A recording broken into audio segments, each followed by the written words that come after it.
The China-Pakistan Economic Corridor, widely referred to as CPEC, is a collection of infrastructure projects that are gargantuan in proportion, immense in ambition, and transformational in terms of their importance.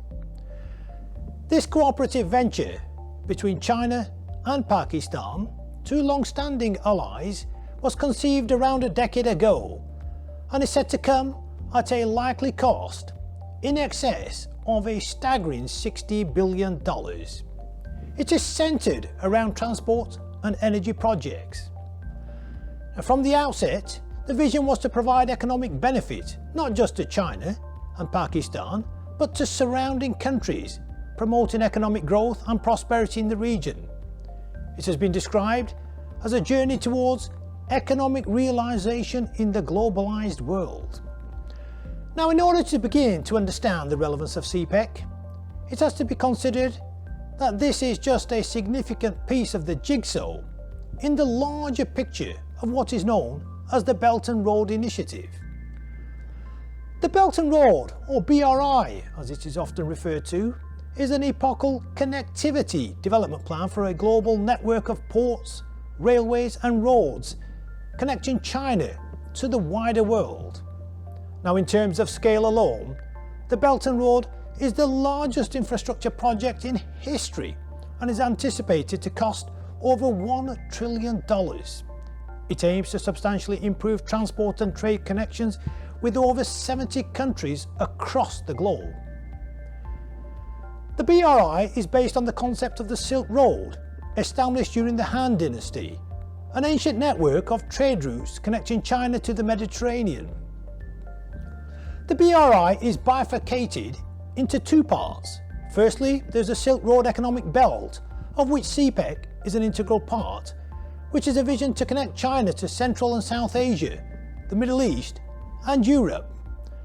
And secondly, a maritime Silk Road, which, although referred to as a road, is, as the name suggests, a sea route connecting China to Africa and Southeast Asia and extending all the way to Europe.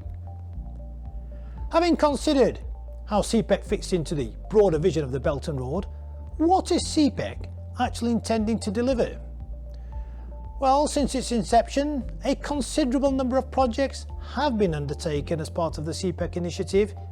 Some have been completed, others remain under construction, and many are in the pipeline as work in progress.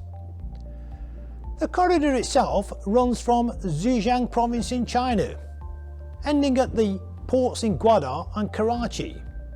The projects include dams, hydropower plants and wind farms, as well as the creation of a labyrinthine maze of transport networks. In Gwadar, work began to construct a new airport, and plans for a liquefied gas facility to support Pakistan's energy requirements. This will also enable the implementation of the eventual Iran-Pakistan pipeline. The Karakoram Highway, which runs from China to Pakistan, has been significantly upgraded. Now, this highway was, on any view, an already considerable achievement in its own right, even prior to CPEC, but it was hampered with difficulties over time, not least by geological issues. Over a decade ago, a landslide blocked the Hunza River, giving rise to what is known as the Atabad Lake, across which goods had to be transported. This was, as you might imagine, notoriously difficult.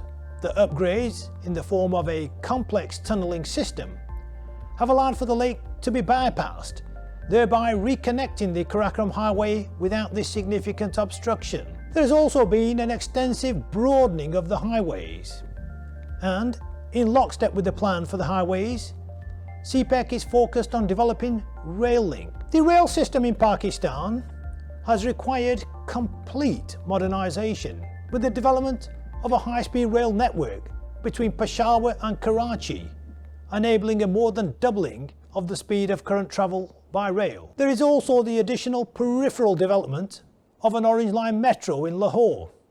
Now, this is not directly within the corridor line, but this will be the country's first such metro system, and it is expected that up to 500,000 commuters will eventually use this metro on a daily basis. Now, although these rail and road networks might seem to most observers to be the main thrust of CPEC, it is in fact the bolstering of the country's energy requirements that requires the greatest effort and indeed most of the resource. In fact, over half of the allocated budget is likely to be spent on improvements to the energy sector, both to renewables and to traditional energy sources. Take the Diaspora Dam project, which is under the umbrella of the Pakistan Water and Power Development Authority, and the China Power and Frontier Works Organization will by itself upon completion produce over 1/5 of the country's energy needs, with the dam costing an eye-watering $15 billion. To the east there is the Quews Solar Park, and to the north the Karat hydropower project and the Suki Kinari hydropower plant, one of the largest projects of its type in the whole of Pakistan. Now, as with any large-scale infrastructure plans involving mind-boggling numbers, there are impediments and hurdles to overcome. Pakistan is a notoriously difficult terrain in which to build efficaciously, with mountainous regions and security issues. Much of the population is impoverished. Now, there are those who will undoubtedly say that such a cooperation with a larger, financially more robust and powerful country such as China will lead to further long-term indebtedness for Pakistan, which already this year has required assistance from the International Monetary Fund. However, it cannot be disputed that on balance, the benefits of CPEC far outweigh the issues in delivering this monumental initiative. The China-Pakistan Economic Corridor will allow Pakistan to transform the prospects for its people and for its economy for many years to come. It was Machiavelli who famously wrote, "There is nothing more difficult to take in hand, more perilous to conduct, or more uncertain in its success than to take the lead in the introduction of change." And with CPEC, both Pakistan and China have taken steps to deliver that change. Thank you.